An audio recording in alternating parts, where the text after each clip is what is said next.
Hi there, I'm Michelle Godlewski, an American girl who called the cornfields of Illinois home until over 10 years ago when I started navigating the chaos of life overseas.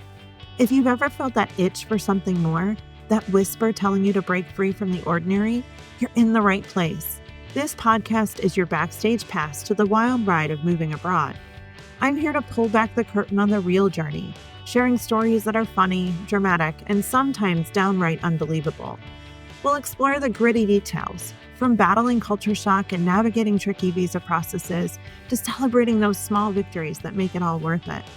So whether you're daydreaming about a new life abroad or already in the thick of it, grab your passport and let's explore what it really means to live life beyond borders. Welcome to Abroadly Speaking.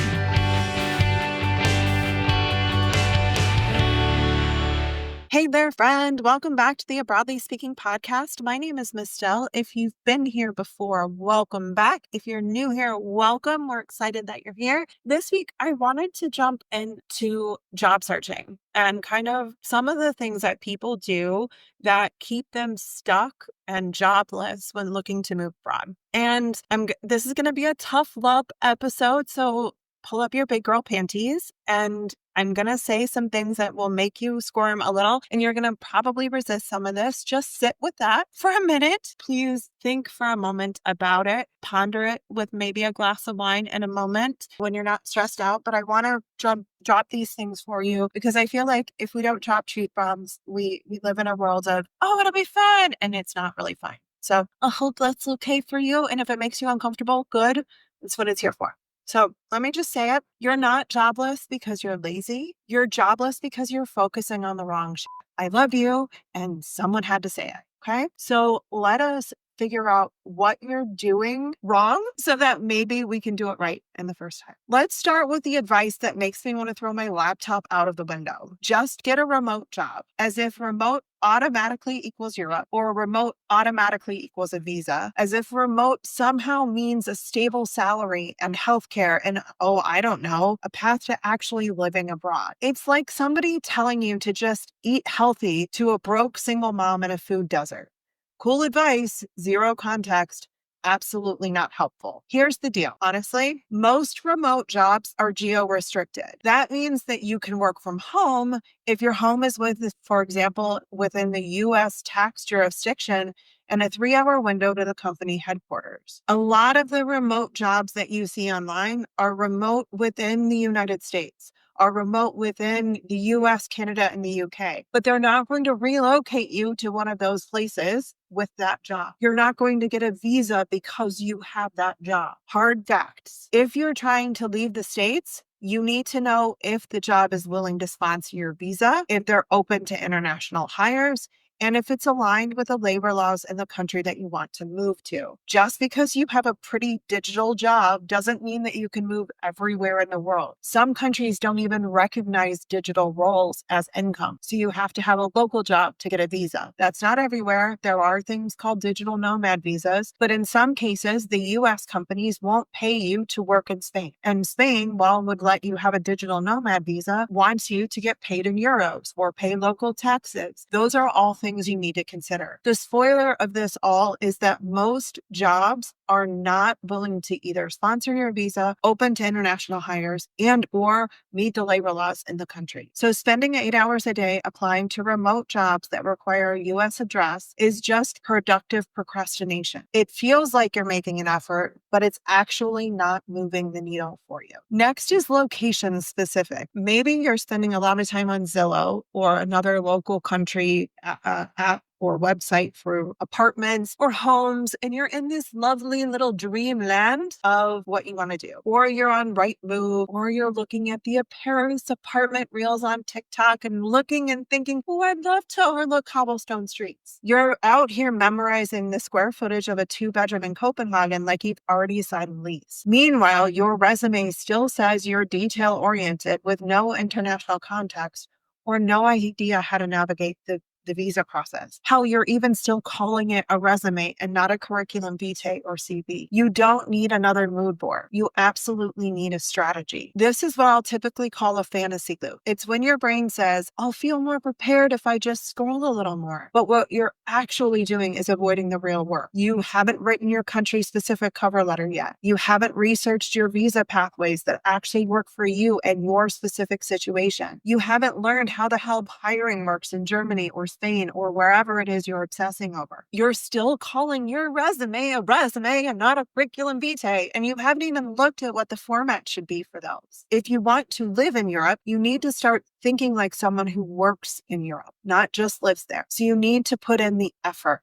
And yes, I get it. You're putting in the effort into beautiful apartments, but that's not what's going to move the needle for you. In order to make this really, let's say, valuable for you, something that'll actually move the needle on you, let's talk about 5 mistakes I see from job hunting Americans all the time who want to move abroad. Ready? If you are doing any of these, stop. You're control finding remote, for example, and applying to everything. So you're looking on jobs and you just search for remote and you apply for it. This is literally digital whack-a-mole. If anyone's played whack-a-mole before, it's when I was a kid and you would go to Chuck E. Cheese and you'd have these stupid little animals that would pop up and you had to hit them, right? That's essentially what you're doing. If it says remote, but also says US only, it's absolutely not for you. Move on. If it says remote and it doesn't denote that it's visa sponsored or that they have remote in any other country, move on. Remote, again, probably means somewhere in the United States that you can work from home. And even then, many of the remote roles these days are moving into mandatory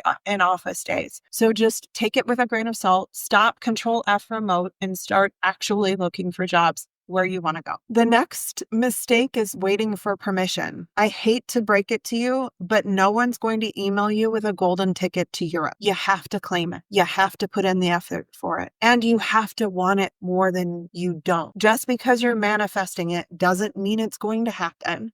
But if you're waiting for somebody to tell you it's okay to move abroad, that ain't going to happen either. You got to take the bull by the horns and go. The third big mistake is picking the country before you know your options. Lisbon is beautiful. Trust me. I love it. But if Portugal only gives you a tourist visa, great, love it from a distance, or visit it from a country close by. Pick a country with a pathway you qualify for. I know so many Americans say, I want to move to the UK. The UK, England, London, or England, Scotland, Wales, etc. They don't have a lot of visa sponsorships. You have to be in a very critical role in order to get a visa to move there. So no, working remote is not a reason that they're going to let you move to England. Helpful hint. Look for countries that actually have pathways that meet your needs. Look for countries that allow you to work remotely safely if you're in a remote job, or if you're not, that allow you to get allow you to self-sponsor a visa, for example, because many companies don't want to pay you to move abroad. So if you're going to be able to self-sponsor a visa, you're going to be able to apply for you and your family members. You're going to be applying, for example, with a college degree or without one. You're applying with money in the bank, without it. Those are all key considerations that you have to make. And when you're picking your country before you know what your visa options are, you're limiting your job search as well. The next biggest mistake is not tailoring your materials. Your American resume won't work abroad.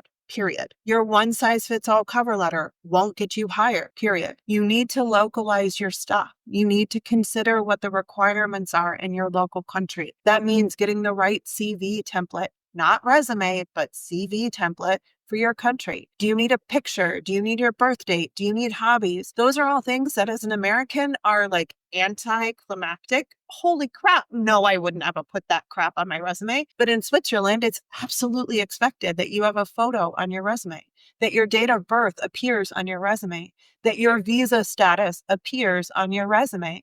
You need those things. You need to localize things or you're going to be ignored. The next big mistake that Americans make, or the last one we'll talk about for this episode, is not thinking about the visa until you get the job. It sucks. There's a chicken and egg situation when it comes to visas. You need a visa to get a job and you need a job to get a visa. And this one is absolutely brutal. If you don't know what visa you'll be applying for or how long it takes or what it costs to get it, you'll likely lose the opportunity before you even get out out of the first interview round. Why? Because companies know how much effort it takes to move you abroad. I've done a whole nother episode, I think a couple weeks ago. You'd have to look back, but on moving abroad and finding a job abroad and self-sponsoring specifically a visa. If you don't know the visa pathways, many companies are going to look at you and go, no, because it costs them potentially hundreds of thousands of dollars to support you to move abroad. And unless you literally are a unicorn, not figuratively, but literally are a unicorn, most companies are not going to be willing to support that. Yes, global companies like big pharma, for example, that I work in, sure, they'll sponsor sometimes your move, but many of these smaller companies just don't have it in their budget to do it. So if you don't know about your visa process, how long it takes, what it looks like, your interview is never going to go off the ground. So I've given you a bunch of things that you're possibly doing wrong. So what should you be doing instead? Starting off, you need to identify countries that are visa accessible for you. That means these are countries that will have a visa that you qualify for, that you're able to get approved for, that you can work in, right? You need to know those. So do your research before you just randomly pick Lisbon because it's pretty. I love Lisbon, don't get me wrong. Portugal's a lovely place. But if you can't qualify for a visa there, move on. Learn how hiring works there. Timelines, documents, expectations, what you need, etc. In Austria, as a good example, we had to give 3 months notice before we left a job. So it took usually 3 to 6 months for us to be able to change jobs. Now, that, of course, depends on the level of the company that you're working in, what level you are within the company, and what your contract is. It's different than in the US. You give 2 weeks notice and you move on and you say, peace out, I'm out of here. Where in Europe, it's very, very much not like that. In general, it's 3 months notice. So oftentimes you'll have 3 months until you can start the job.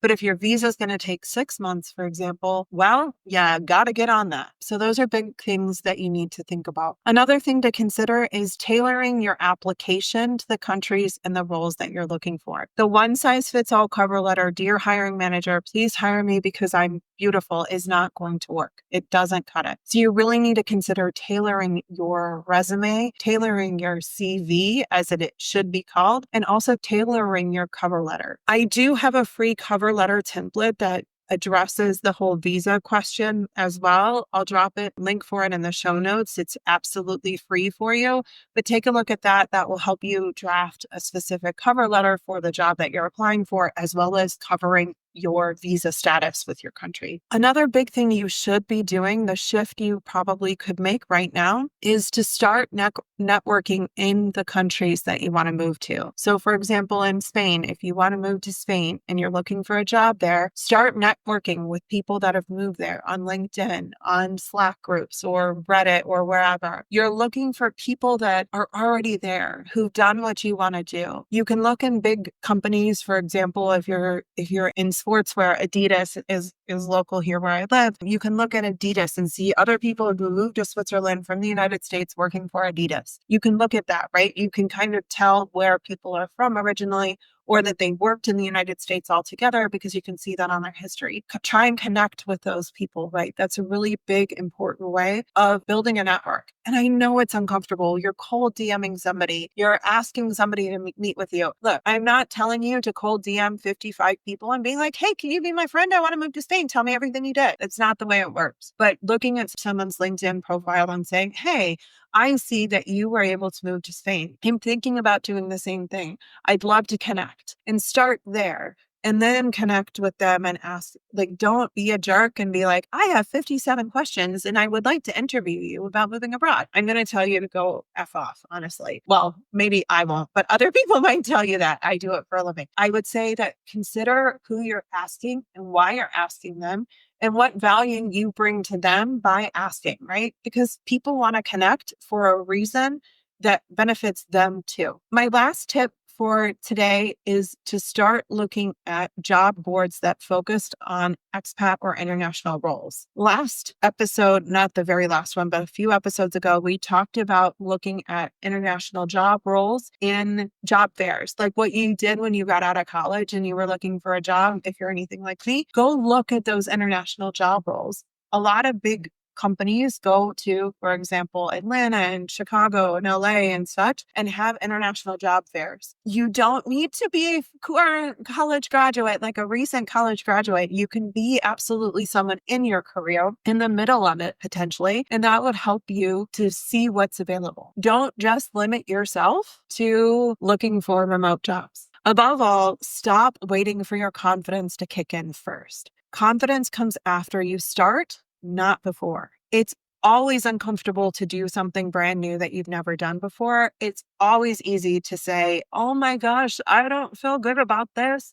It's not okay. It never feels okay until you've done it. And so I invite you to get out of your comfort zone, to get out of your head, to get out of your I can't attitude on this and realize what you're doing it for. Use that to motivate you to do it. The truth is, I'm not here to shame you.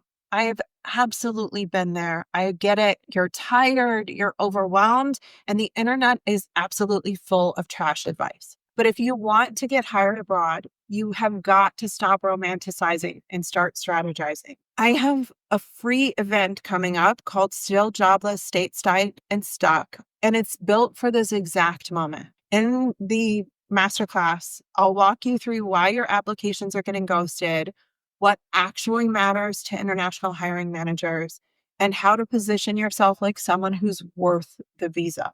I'll drop the link to register in the show notes. It's on May 27th. That's a Tuesday.